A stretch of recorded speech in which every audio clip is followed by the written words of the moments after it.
I'm pleased to introduce our guests, Sharon King and Chuck Hunker. Sharon is the Executive Director of the Small Business Development Center in Boulder, Colorado. Both Sharon and her colleague, Chuck Hunker, are small business consultants who have helped thousands of small businesses launch and succeed. Feel free to tell us more, Sharon and Chuck. I turn the floor over to you and I will get your slides up. So, hi to everybody. Thanks for joining us today. Our topic today is Reimagine Retirement and the basics of launching a business. Chuck and I are going to talk a little bit more about ourselves, but Jeff, if you could go to the next slide, we would love to find out a little bit about you, if that's possible. Basically, we have two questions, very easy questions. The first is, at what stage is your business? And if you're not in business, that's totally fine. Then you would be in the new business idea stage.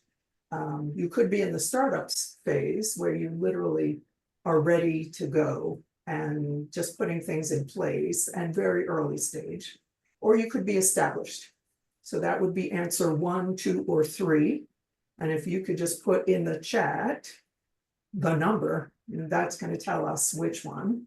And then right next to that, if you could answer the second question, what's your goal?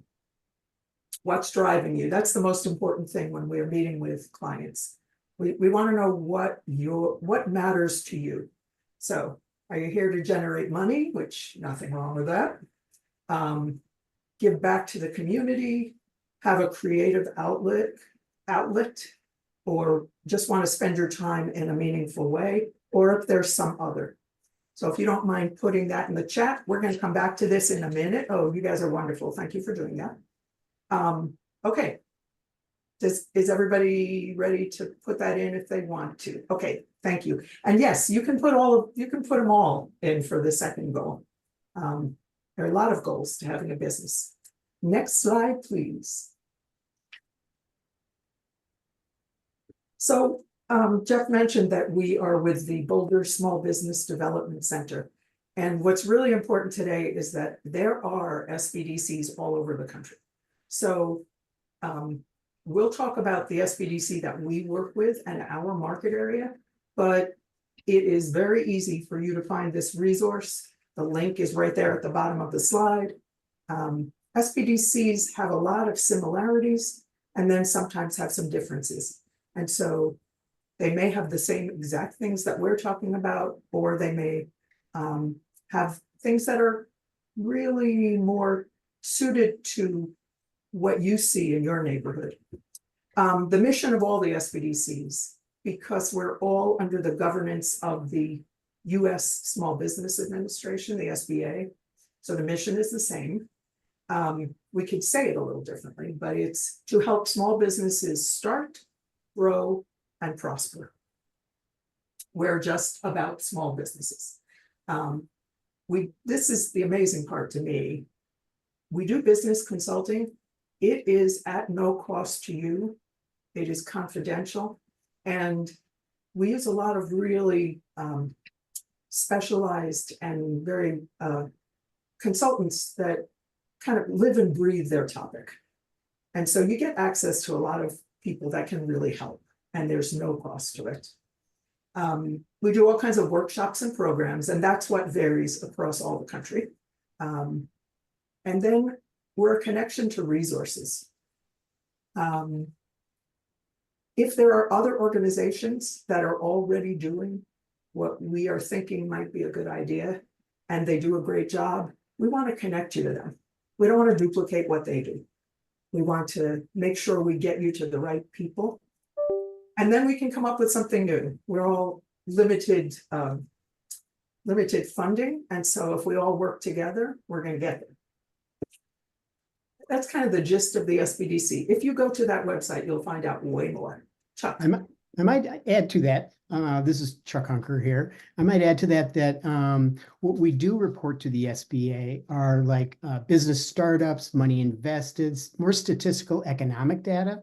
There is never any kind of sharing of personal information, as there is between all of our consultants and our clients too. But I just wanted to throw that in there. And also the fact that even though we're associated with the SBA, we don't do SBA loans ourselves. We can help direct, we can help that process, but those are done through a lot of different business organizations, financial organizations that Sharon will cover at some point today. Yeah, we definitely help you prepare to apply for Yes. SBA qualified loans. Okay, next slide. Okay, this is us. Interesting seeing yourself several times on the screen. So my background, I've been a business owner a couple of times. I've been a marketing executive, a consultant for very much for a long time for small businesses, but also for mid and large sized businesses in lots of different industries. My first business was a vintage clothing store in upstate New Yorker.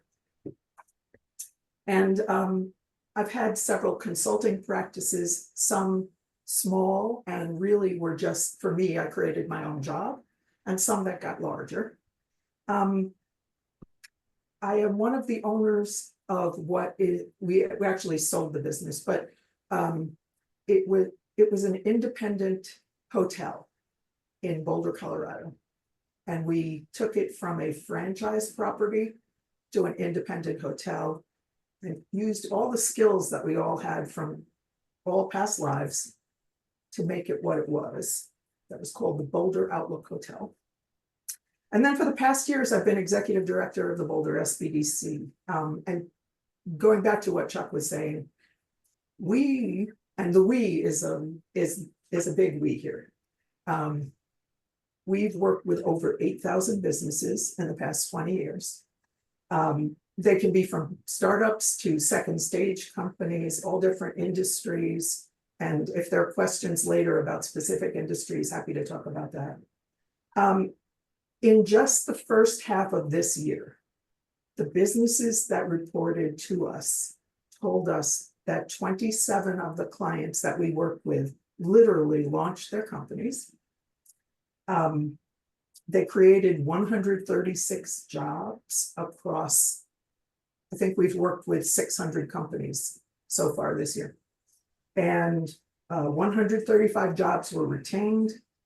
Over $16 million of capital was formulated. That's loans and equity funding and grants and all self-funding, whatever money got put into the business. Over $8 million experienced sales increases, and over $18 million of contracts were awarded to these folks, and they reported it into us.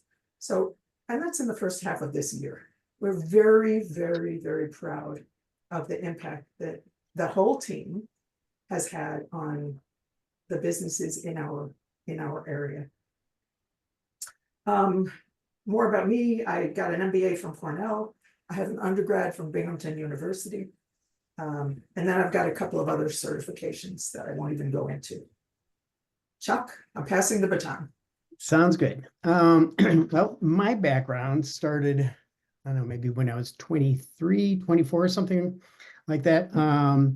I worked in a restaurant as a busboy and then a bartender while I was saving money and raising money. So it took 2 years to start my first business with my wife, and it was a retail store. We started in 175 square feet, and we grew that to a bigger location, 3,300 square feet, and then added 2 more stores, one in Denver, another one in another shopping district. So we built and expanded that over 23 years. So a good part of my career has been in retail. We sold that, and I did multiple other businesses over the years and investments and stuff like that. So I was kind of, I would say, semi-retired. And then I was clicked into the SBDC. So that's what I've been doing for, I guess, now 20 years, something like that. So I've had thousands of clients, and it's been just, I can't really say I was retired, but I really found my fulfilling job. It was absolutely perfect. I could work with the clients. And my big thing was, no judgment from all the people that I talked to over the last 20 years. Only twice have I suggested that maybe this isn't the right idea, because I never saw that as my job. My job was more guiding people so that they find the questions and find the answers themselves. So that's why I say no judgment. It's like, what do I know everything about them in order to pass judgment like that, saying no.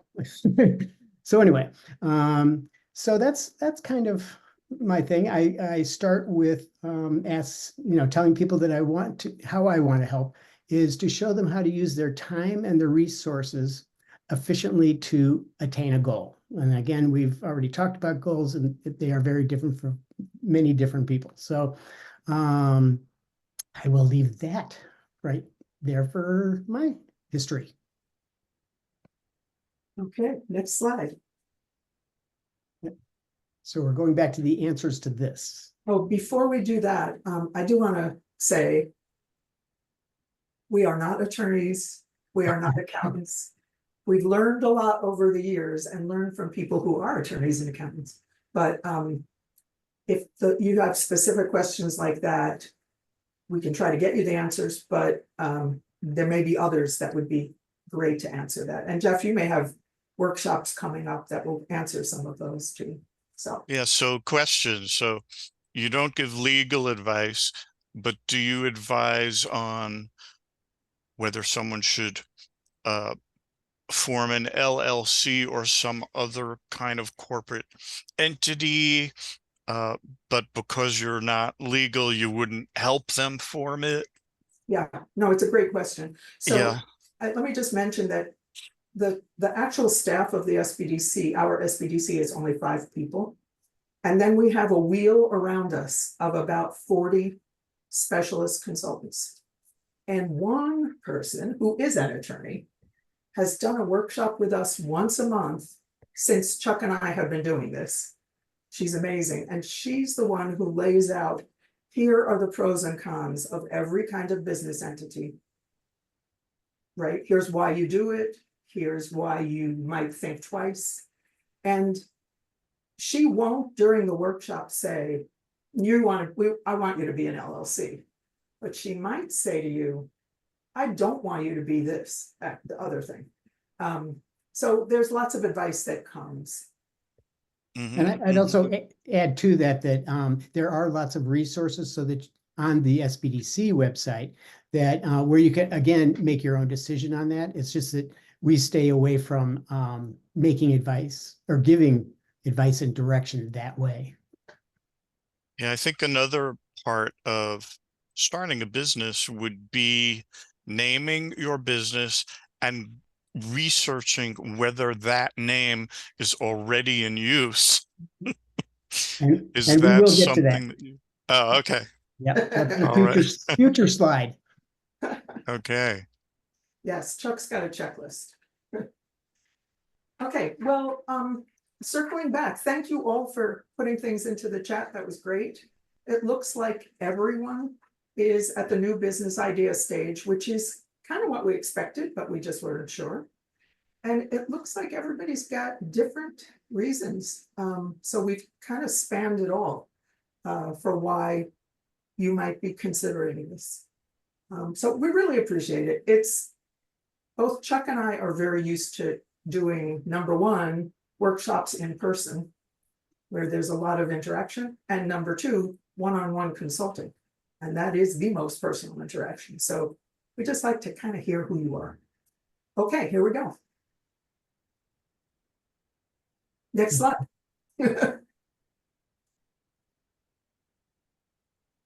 So with this slide, I think we wanted to sort of give some background or examples of people in, the situation all of us, I think, are in, both us giving this presentation and yourselves.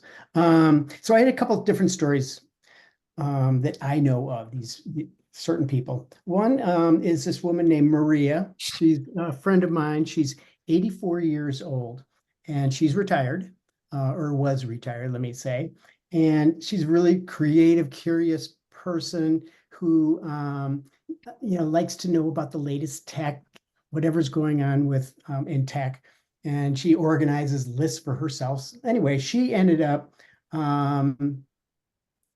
through her curiosity, finding out all these tricks for and how to use even Facebook, anything to do with tech. And she was sharing it with her contemporaries.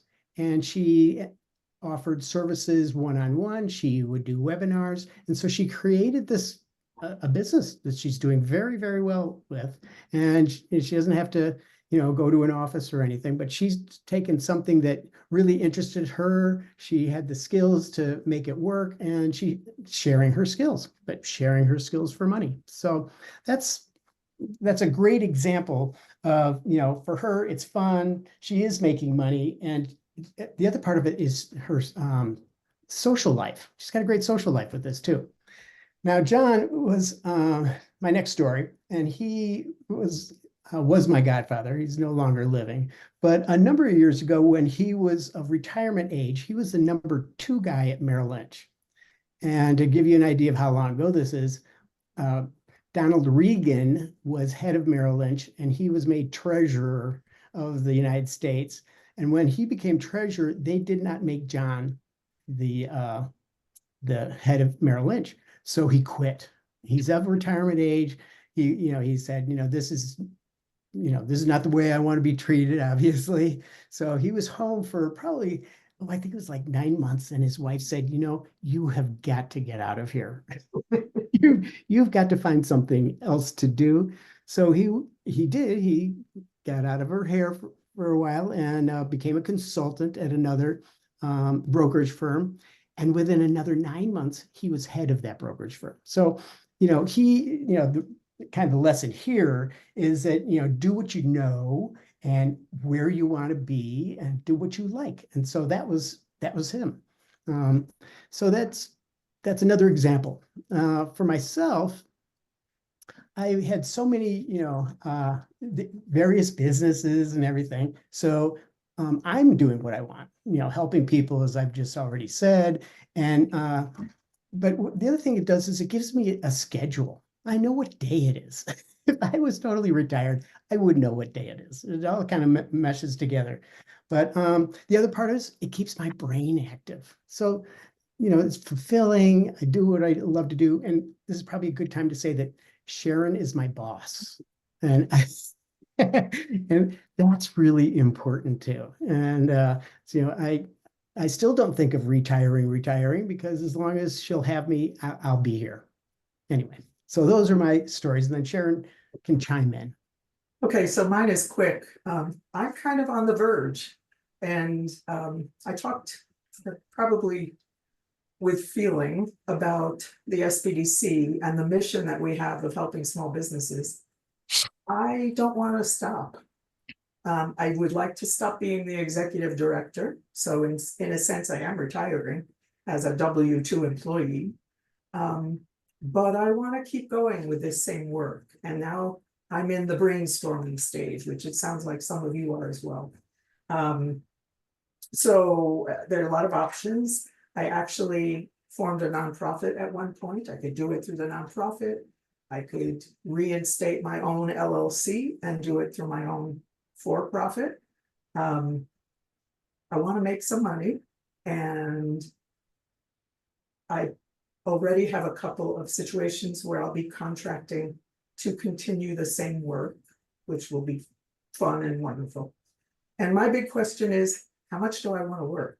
So as you are all figuring out your own situations, you may be ahead of me on this piece, because I'm still I know how to do it. Question is, do I want to do it? So anyway, I think we're all in the same boat here. Next slide. Okay, this is when I'm talking to my clients, I want people to get an idea of what they may be doing And this is just an exercise, can be on like a spreadsheet. And it is to kind of help see where your skill sets are, where you really like to, what you really enjoy doing, because I think fulfillment in any job, especially, when you're designing your life and your job at this point, take into consideration. And just like Sharon, for sure. So, what are the tasks? These are two kind of headlines, the product or service. What is it that you would be offering, and what does that entail? What work does it mean just delivering the product or the service? If you're a consultant, it's like, okay, I need a computer, I need software, I need the equipment or something. Otherwise, it's just you and your time. And then for the operations part, take a look at a P&L spreadsheet or a P&L chart of accounts or something for the operations. It can give you an idea of all the various things that need to happen in order to be able to deliver the product or service. And then in these columns, it's, the first part is, all the tasks are necessary that can go on each different line. And then how proficient are you on a 1 to 10 scale? How good are you at delivering that service? How good are you at building that product? How much do you know about it? And then the operations, how good are you at accounting? How good are you at marketing? All those different things that go into building that business. And then the second part that's super important on another scale of 1 to 10 is how much do you enjoy doing it? It does a couple things here. It gives you an idea of maybe where you need to become more proficient in one area or another. And then the other one is how much do you enjoy doing it? It's like, okay, so I don't like doing accounting. Well, you're finding out, okay, I'm not going to do that. I'm going to hire it. So that your choices are, partnering with somebody, hiring somebody, or associating, or do a trade or something like that to get those things done. But this just gives you a bigger idea, a more macro look at your business or your business thoughts, and helping you focus, helping you go, okay, this is what I'm going to need, because I want you to, work on this in order to be able to understand what you'd be doing. And if you're not doing it, it will come later in a plan, the business plan, or one of the tools, so that you can go, okay, so I got to put money towards that, or I got to do that, or maybe I should look for somebody to partner with. So those are your choices too. You can either start a new business like we're probably talking today, or you can buy a business existing, or you can a franchise. Those are basically your three choices. So there I am for how to start to choose your path. So Okay, next slide. Yeah. Okay, now I guess this is this is me too. So thoughts become things. This is part of this exercise thing that I like to suggest people do or think about. And that is to get things written down. If your brain is anything like my brain, it's like a tornado of ideas up there. It's like, it's, but getting it on paper, those thoughts become things. And then it's kind of like making it more objective when you've got those thoughts and ideas down there. And it's just helping you to help you organize those thoughts and ideas. They become easier to organize. You can make, decisions. It helps the process of making decisions, and you're able to focus, and you're able to see, well, okay, that really actually does think I can do that, or that works. So I don't know, I'm just saying that, when you're writing things down, you're getting them on paper, you're really writing about your life and your business, what possibilities. And then you can move forward with, the tools that Sharon's going to talk about and speak to in a more, more common outline and format. So, and Sharon, Okay, take it over perfect. to You you. covered a lot of what I was going to say, and which is good. So the value of a tool, we both feel very strongly that it is really helpful to get the information, as we said, get it out of your head and get it on paper. And you know, of course, when we say on paper, we mean literally paper, or it can be electronically. Whatever works best for you. So business plans are the kind of the old school way of doing it, the age-old way of doing it. They're still relevant. We're going to talk a little bit about business plan components of the business plan and different models, but there are also other tools. Business model canvas is one. We're going to mention a couple so that you can go, if you don't know them, go and look at them and just see if they fit how you think better. The important part here is that you could spend a lot of time to pick a tool. You could spend a little time. What I think one of the takeaways is you're the entrepreneur. This is all about you. So it's your preference of what you use, how long it takes to put it together. We're going to give you more specifics in a couple of slides. So let's keep going. I have a question. I know one of the facilitators for a coming of age program has been a librarian, a business librarian, and she was trained in business model canvas and helping people with that. So would the library be a good place to go if you're interested in business tools? Yes, absolutely. We were actually housed at the Boulder Public Library for about 5 years at one point. And it's going to depend on your library. There are libraries that have business librarians who really, they just happen to know a lot about business. And so they have that perspective in mind. And there are folks that can just help you do the research. So I would absolutely recommend a library as a resource. Okay, so where do you start? The point I want to make here, you're not going to have all the answers when you start. It's going to be like the white page that you're starting to fill in. And this will get easier with time. In a year, your business is open, you have a year experience, you're not going to imagine how much easier it is to know so much about your client and your customer and what it takes to do the business. So this gets easier. Even if it's hard to do, it's still worth doing. Basically, what I'm suggesting here is that you have your tool. You start filling in the different pieces of it, and you start with what you know and what you suspect, and you just start doing it. And I put in here, rough out your plan, because it's going to be rough. And don't make it perfect. Just get it into the tool. The next question, though, is when you look at it, how sure are you in the things that you put in there? There will be some things that you go, I really know that because of my background, because of so many reasons, I know that I'm very confident here. And then there are some that you had to put an answer in and you won't know whether what's your confidence level in that answer.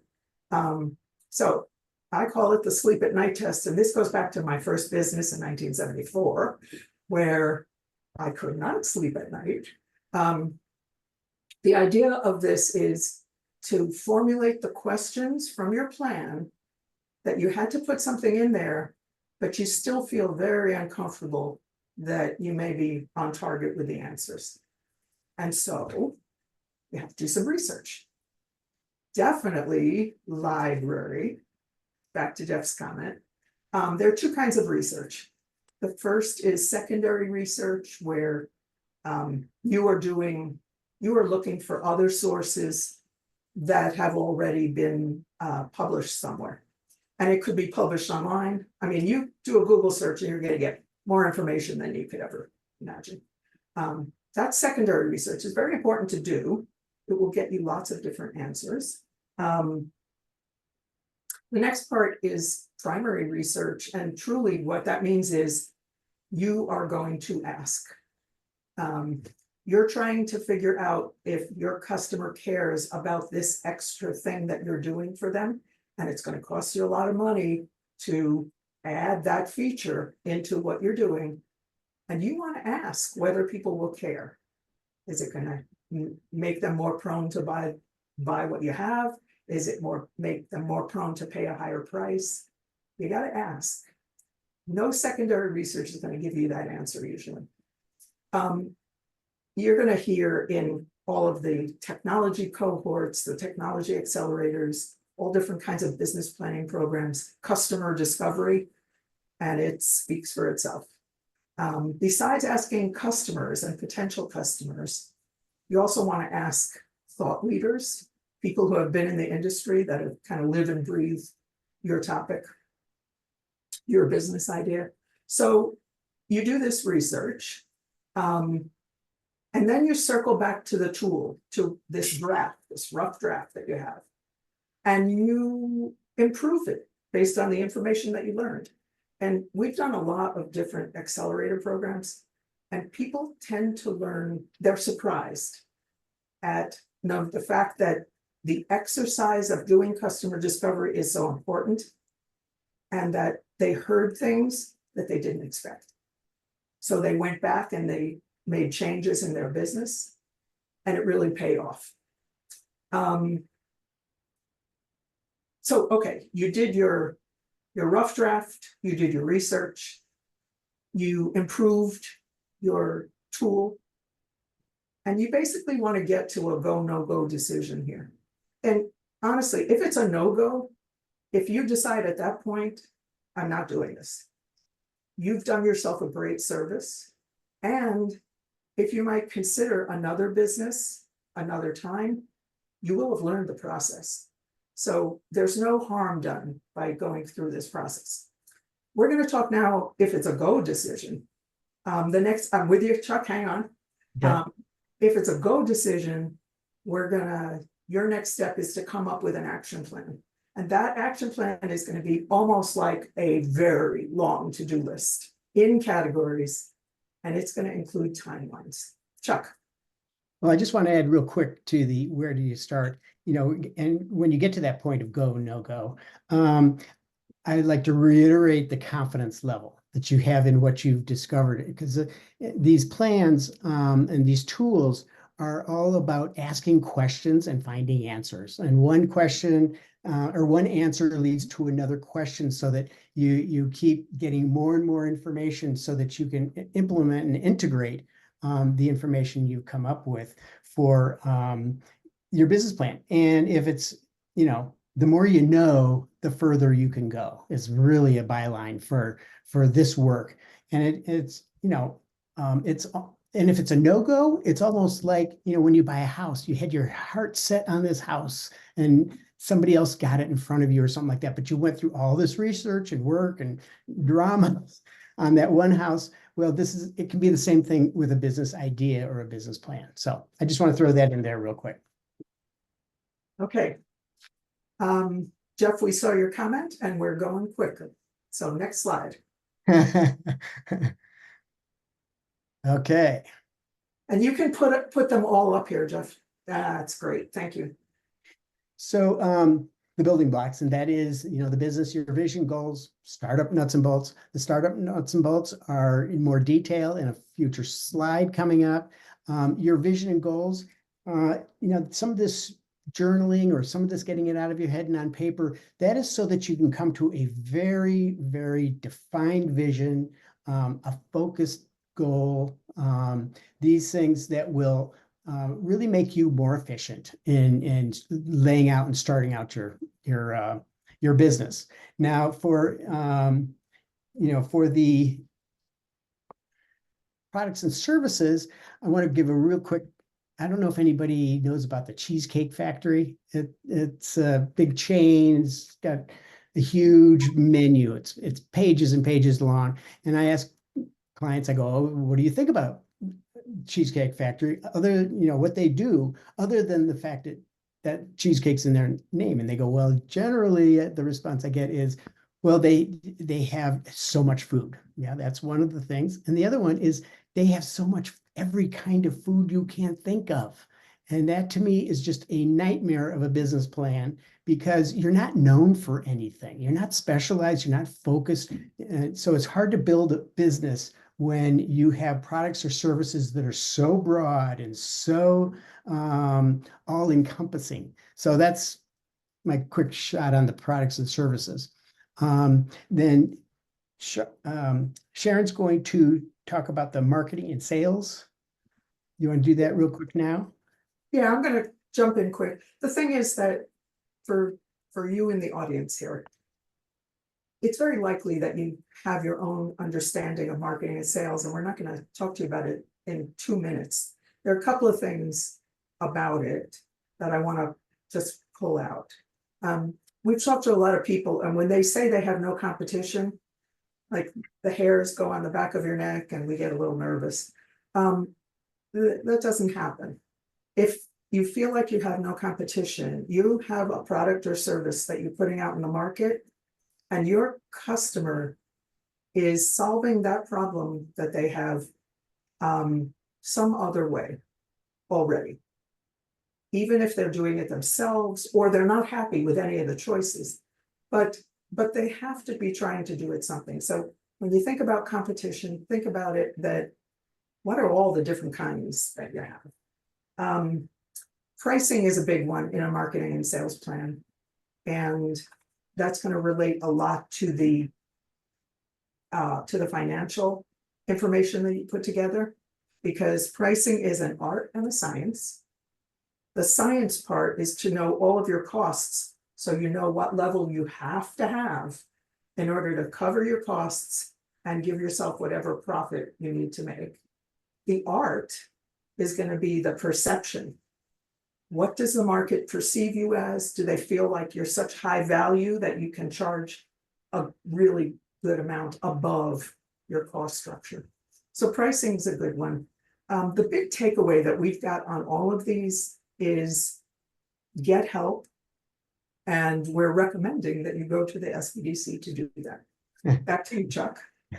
Okay. Next one we have up is the operations plan.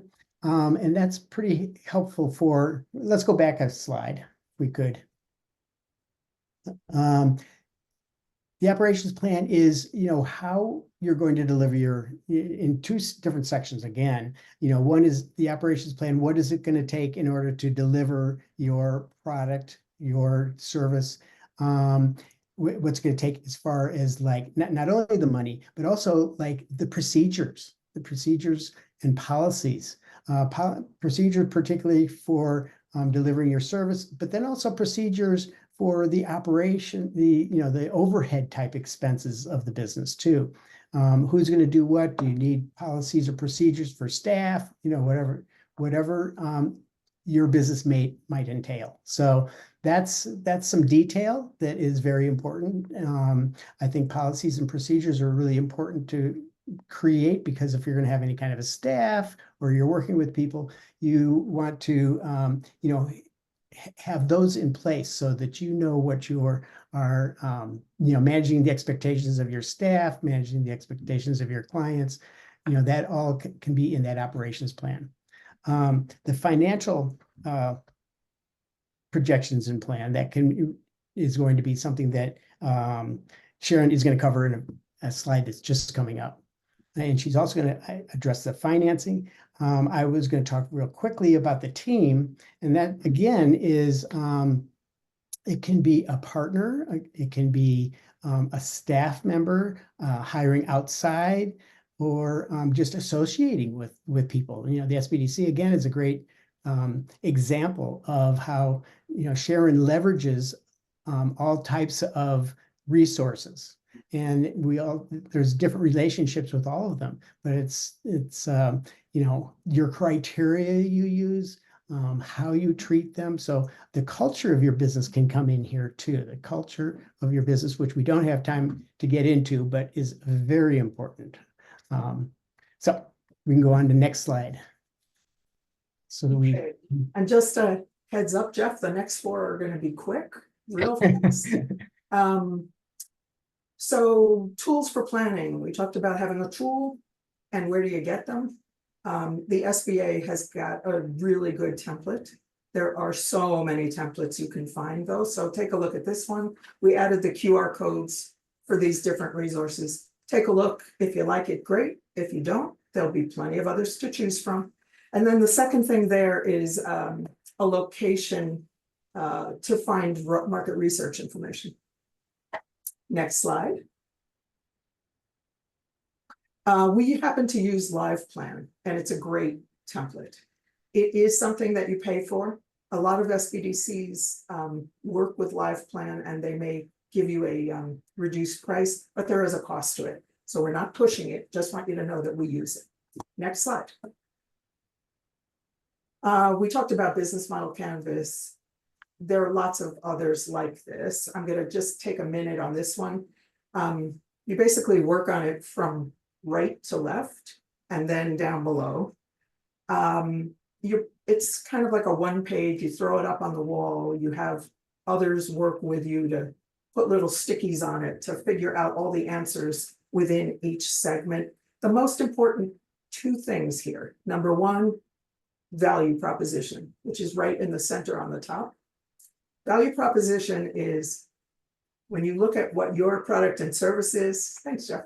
When you look at your product and service, how are you different and how are you better for your customer? Okay. And then at the bottom, there are places to talk about cost structure and revenue streams. I just want to say that when we work with clients, we also have them do financial projections. It's such a critical piece that even though it's not part of this model, we still use it. Next slide.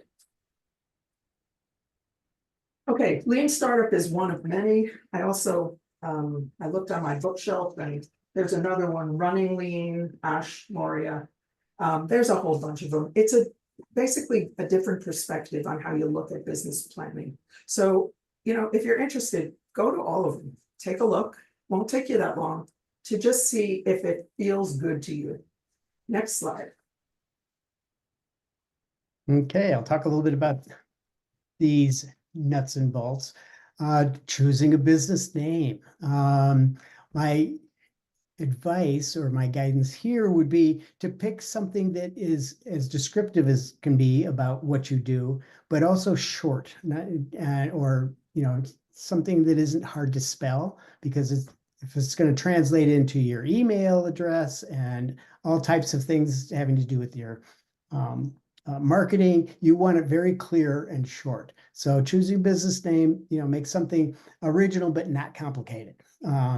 Choosing a business address. Okay, also with choose a business name.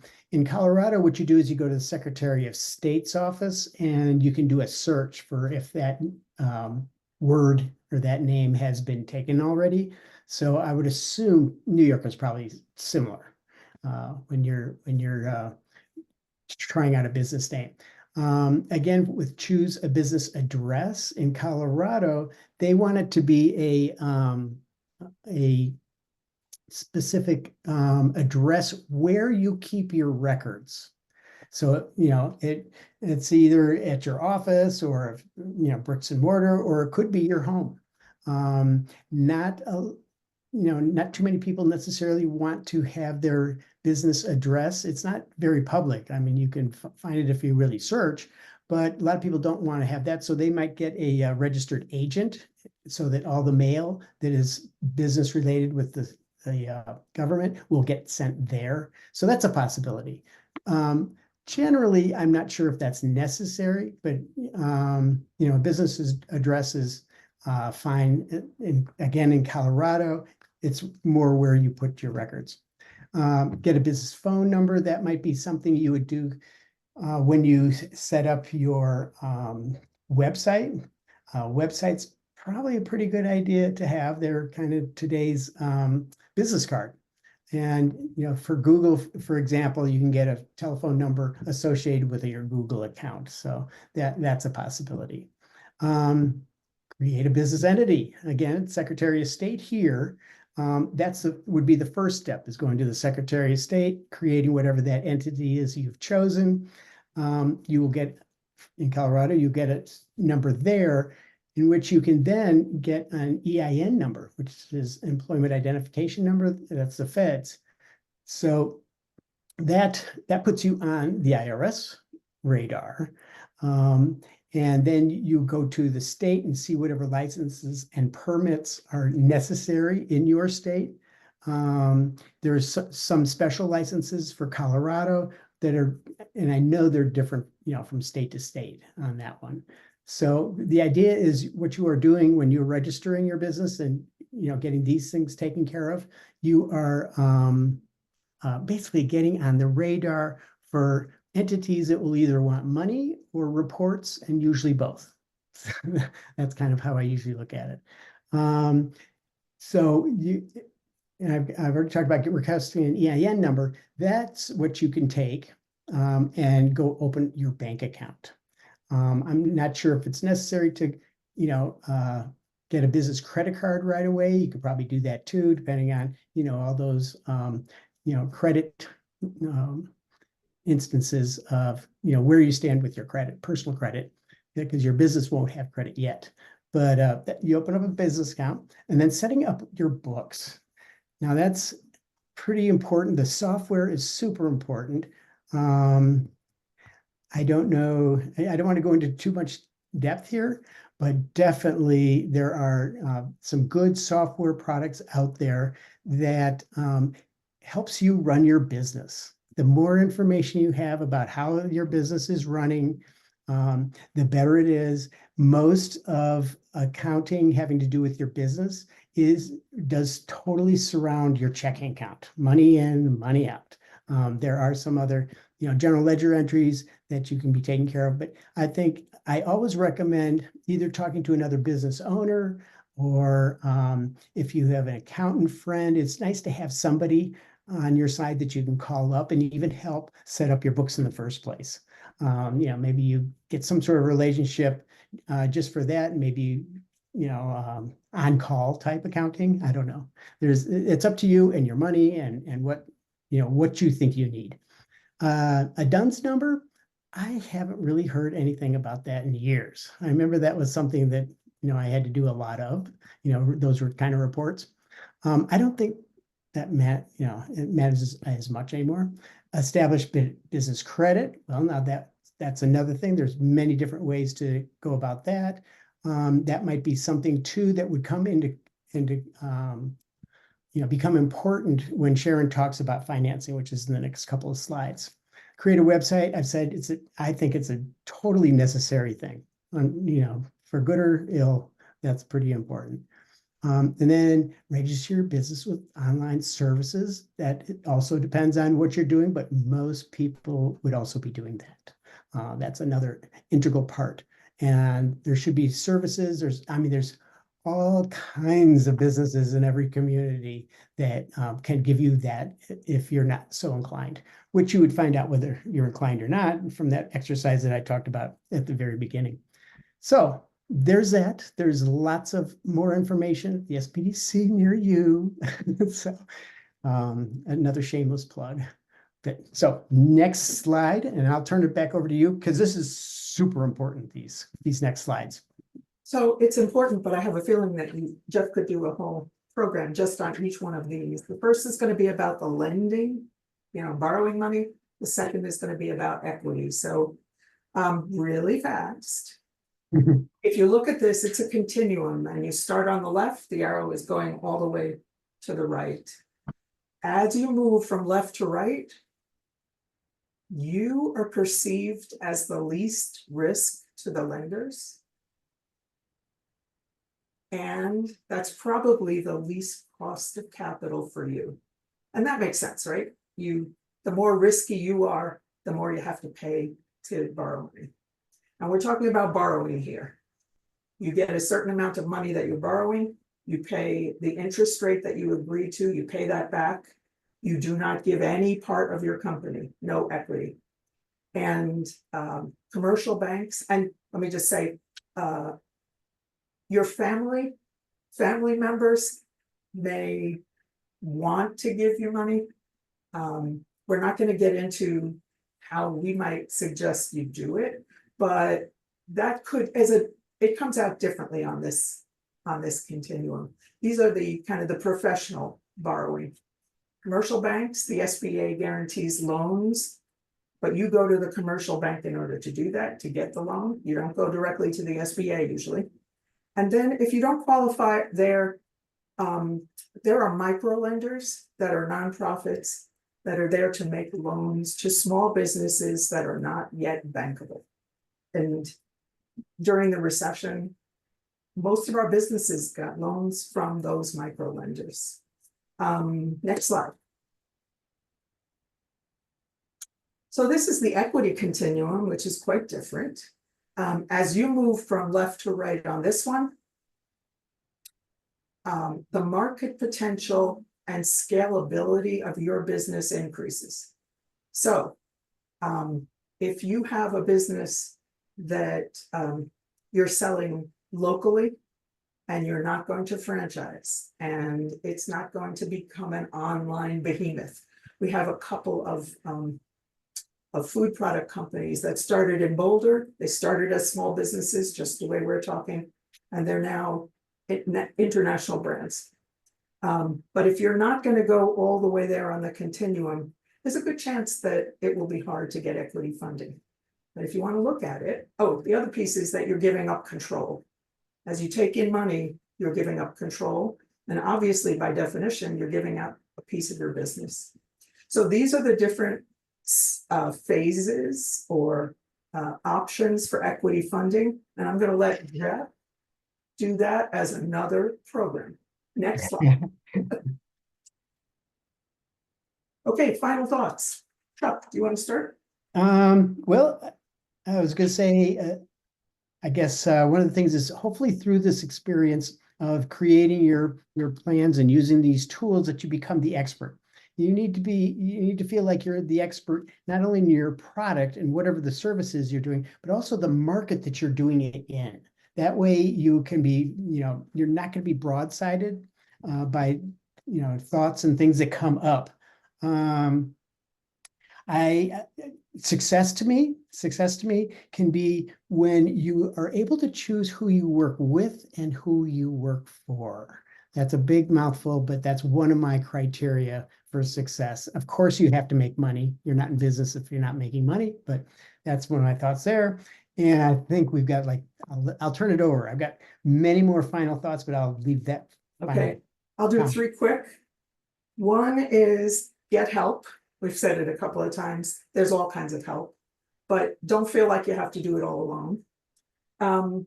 Know the problem you're solving. Businesses fare well when there is some problem that exists that isn't being well served yet, and that you have the capability to solve that problem in a better way. And then number 3, there's a whole conversation about, is it a hobby? Do you want it to stay a hobby? Because if you turn it into a business, you have to really want to run a business. And so that's part of this exploration. I think we're going to stop here and turn it back to you, Jeff. I want to have the final word. Okay. I really believe you can do this. That's my final word. I mean, whatever the decisions are you make, whether it's no go, or whether it's hobby, business, you can do this. Any questions? What do you think, Jeff? Nico is asking, can you speak a little on what kinds of timelines you usually work with for different stages, kinds, and scopes of small business launch? So that's an it depends question to me. Chuck, did you want to say something? I don't necessarily like timelines as much unless somebody has certain timelines that they have to meet, because raising capital can take a long time. There's lots of different things. I see it more as milestones as opposed to timelines. When I've gotten to this point or when I've gotten to that point, and a lot of it is self-directed. Yeah, I think it's going to vary so much depending on what your product and service is, what industry, who else is out there, how much you need to do before you feel ready. So anyway, Okay, and again, thank you. A rousing round of Thank you. applause to Sharon and Chuck, and thank you everyone for coming. Take care. Thank you. Bye. Okay, Thank you. bye-bye.